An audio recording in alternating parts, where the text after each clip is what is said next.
విషయమే. Producers condition అస్సలు బాగలేదు. Financial condition it's in a very bad shape. ఎందుకంటే రెవెన్యూస్ అన్నీ తగ్గిపోయాయి. అందరికీ తెలిసిన విషయమే. నాన్ థియేట్రికల్ రెవెన్యూస్ ఇంత ముందు ఉన్నట్టు లేవు ఇప్పుడు. అలానే థియేట్రికల్ రెవెన్యూస్ కూడా చాలా తగ్గిపోయాయి. థియేటర్ గోయింగ్ క్రౌడ్ చాలామంది తగ్గిపోయారు. సో ఒక పక్కన రెవెన్యూస్ తగ్గిపోయినప్పుడు ఆటోమేటిక్గా producers will do they level best to reduce the production cost అండి. కానీ ఇప్పుడు ఇలా జరిగితే మటుకు చాలా కష్టం అండి. ప్రొడక్షన్ కాస్ట్ తగ్గించడం అనేది అంత ఈజీ కాదండి. ఎందుకంటే ఎవ్రీ 3 years పెంచుకుంటూ వెళ్ళమంటున్నారు. ఇప్పుడు దాకా పెంచుకుంటూనే వచ్చాం. ఇప్పుడు కూడా పెంచడానికి రెడీగా ఉన్నాం. దాన్ని రీజనబుల్గా పెంచుతామని చెప్తున్నాము. కానీ ఈ కండిషన్స్ ఇంప్లిమెంట్ చేయడం వలన డెఫినెట్గా మాకు ప్రొడక్టివిటీ పెరుగుతుంది. కాబట్టి ఆ ప్రొడక్టివిటీ పెరగడం వల్ల మనకి నెంబర్ ఆఫ్ షూటింగ్ డేస్ తగ్గితే, ప్రొడక్షన్ కాస్ట్ తగ్గితే, ఇవన్నీ కూడా అడ్వాంటేజ్ ఉంటుంది కాబట్టి ప్రొడ్యూసర్ని మేము అందరం రిక్వెస్ట్ చేయడం జరుగుతుందండి. కానీ ఏదో 9 to 9 కాల్ షీట్కి వచ్చేస్తే దానివల్ల చాలా ఇబ్బందులు పడిపోతారు వర్కర్స్ అని చెప్తున్నారు. ఎలా ఇబ్బంది పడతారో మాకైతే ఏం అర్థం కావట్లేదండి. ఎందుకంటే చేసేది అదే 12 గంటలండి. అంతేకాకుండా మేము వర్కర్స్ అందరికీ ఇప్పుడు మేము ఇస్తున్న వేజెస్ ఆల్రెడీ వేరే ఇండస్ట్రీస్తో కంపేర్ చేసుకుంటే చాలా హై రేట్స్ ఉన్నాయండి, ఆల్రెడీ ఎగ్జిస్టింగ్ రేట్స్. అది కాకుండా మేము వాళ్ళకి టిఫిన్స్ ప్రొవైడ్ చేస్తాం, ఫుడ్ ప్రొవైడ్ చేస్తాం, టీ కాఫీస్ ఇస్తాం. ఇప్పుడు వేరే వర్కర్స్ ఎవరైనా ఎక్కడైనా వేరే అదర్ దాన్ ఫిలిం ఇండస్ట్రీ వేరే ఇండస్ట్రీలోకి ఎక్కడికి వెళ్ళినా సరే వాళ్ళ జీతాలు బట్టి తప్ప వాళ్ళకి వేరే ఏం ఉండవండి. వాళ్ళ ఇంటి నుంచి భోజనం తెచ్చుకోవాలి, ఇంటి నుంచి ఫుడ్ అన్నీ మొత్తం వాళ్ళ కన్వీనియన్స్ వాళ్ళు. ఇక్కడ మేము కన్వీనియన్స్ కూడా ప్రొవైడ్ చేస్తాం అందరికీ. సో ఎటువంటి ఇబ్బందులు వాళ్ళు కలిగిస్తలేదండి. ప్లస్ వాళ్ళ వెల్ఫేర్ ఎప్పుడు చూసుకోవడానికి మేము రెడీగానే ఉన్నామండి. ఎప్పుడు వాళ్ళకి ఏమైనా ప్రాబ్లం వచ్చినా సరే చేస్తున్నాం.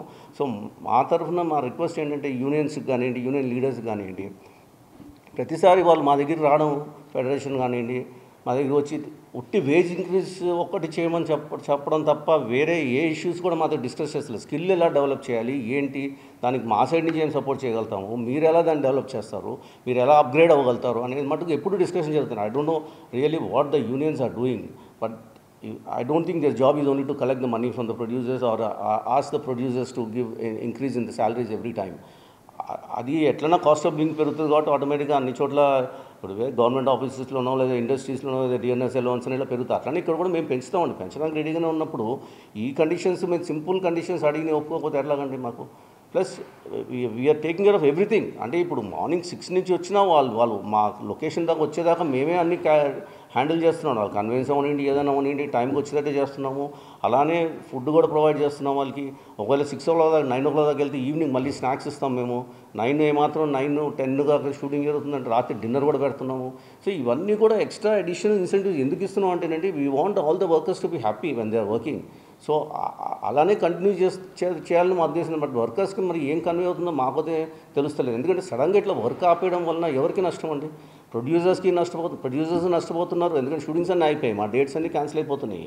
అది కాకుండా వర్కర్స్ కూడా వాళ్ళకి వర్క్ లాస్ట్ 11-12 days నుంచి వర్క్ లేనట్టే కదండి. ఇప్పుడు మేమైతే ఆపేసేయండి ఇమీడియట్గా, ఈ 4 కండిషన్లు ఒప్పుకుంటేనే మేము వర్క్ చేస్తామని మేము చెప్తలే కదండి. మేమేమంటున్నాము, డిస్కషన్స్ జరుగుతున్నాయి. Don't stop the work and please continue to come to the work. Radha గారు అన్నట్టు లేబర్ కమిషనర్ కూడా అదే చెప్పారు. వాళ్ళు ఫెడరేషన్ కానీ మెంబర్స్ కానివ్వండి, లేదంటే యూనియన్ లీడర్స్ కానివ్వండి, వాళ్ళందరూ వెళ్ళి కలిసినప్పుడు వర్క్ స్టాప్ చేయకుండా వాళ్ళు లెటర్ కూడా ఇచ్చారండి. మీరు ఏమాత్రమైన వర్క్ కానీ స్టాప్ చేస్తే ఇది ఇల్లీగల్ అవుతుంది, కన్సిలియేషన్ ప్రొసీడింగ్స్ జరుగుతున్నాయి నా టేబుల్ మీద. అలాంటప్పుడు మీరు వర్క్ ఆపకూడదు, వాళ్ళు కన్సిడర్గా ఉంటానని చెప్తూనే ఉన్నారు. సో ఇలా చెప్తున్నప్పుడు సడన్గా వర్క్ ఆపేసేసి మాకు ఆల్రెడీ ఉన్న ప్రాబ్లమ్స్కి ఇంకా యాడ్ చేసినట్టు అవుతుంది అండి. సో దయచేసి అందరికీ ఒకటే రిక్వెస్ట్ అండి, please accept these reasonable conditions that we have put forward. అది కూడా 2 కండిషన్స్ అనండి. అదర్ 2 ఆల్రెడీ యాక్సెప్ట్ చేసినాయి. దాన్ని ఎలా అమలు అనేది మేము అడిగామండి. So and from our side whatever best we can do to the workers will do it అండి.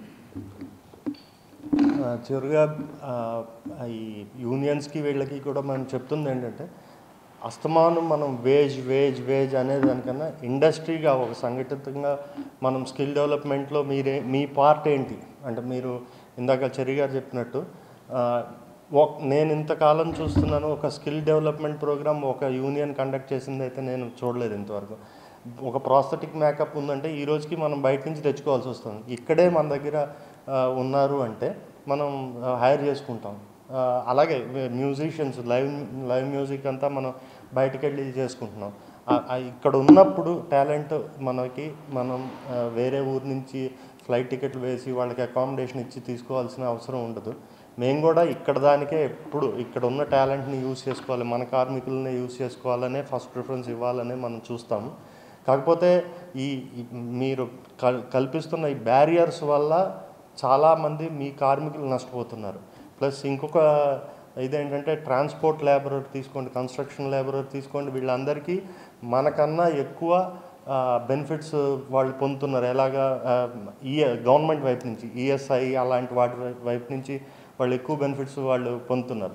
అలాగా మీరు అలాంటి రికగ్నిషన్ ఈఎస్ఐ పరిధిలోకి మన కార్మికులను కూడా తీసుకొచ్చేటట్టు అటువంటివి ఏమన్నా మీరు చేయగలిగితే వాళ్ళకి మీ కార్మికులకు ఉపయోగపడుతుంది. దానికి సంబంధించి మా వైపు నుంచి కూడా ఇండస్ట్రీ స్టేటస్ రావడం కోసం అందరూ కలిసి ఒక ఫైట్ చేయాలి. అంతేగాని అస్తమాను మనము వేజులు ఇలాగా చిన్న చిన్న వాటిల్లో మనం ఇది చేసుకుని అల్టిమేట్గా మనం బెనిఫిట్ రాకుండా మనం మీరు బ్యారియర్ క్రియేట్ చేస్తున్నారన్నది నా పర్టికులర్ నా ఉద్దేశం. Thank you. Let me make one thing very clear అండి. ప్రొడ్యూసర్స్ యునానిమస్ స్టాండ్ ఏంటంటే ఫస్ట్ ప్రిఫరెన్స్ ఎప్పుడైనా సరే మేము లోకల్ వర్కర్స్కే ఇస్తాము, ఇక్కడ ఉన్న వర్కర్స్నే పెట్టుకోవడానికి ప్రయత్నం చేస్తాము. ఎందుకంటే మాకు అదే బెటర్ అవుతుంది. వివేక్ గారు చెప్పినట్టు బయట బాంబే నుంచి మేము తెచ్చుకోవాలంటే మాకు అడిషనల్ ఖర్చులు ఉంటాయి. అది వాళ్ళకి ఆ అడిషనల్ ఖర్చులు కూడా వాళ్ళు కూడా వెళ్ళవండి. అది ట్రావెలింగ్ అవనండి, లేదా అకామిడేషన్ అవనండి, ఇవన్నిటికీ వెళ్తున్నాయి. అదేదో మేము ఇక్కడ వర్కర్స్ని పెట్టుకుంటే మాకు అది కూడా సేవ్ అవుతుందండి. మా రిక్వెస్ట్లో ఒకటే, మీరు అప్గ్రేడ్ అవ్వండి ప్లీజ్. అంటే ఇప్పుడు మేకప్ ఉందండి, ఇక్కడ ప్రాస్థెటిక్ మేకప్ వాళ్ళు చాలా తక్కువ మంది ఉన్నారు. ఎందుకు లేరు? ఇప్పుడు ప్రతి సినిమాలో మేకప్ అనేది ఇప్పుడు ఇంత ముందులాగా జస్ట్ క్యాజువల్ మేకప్ వేసి షూటింగ్లు చేస్తలేదండి.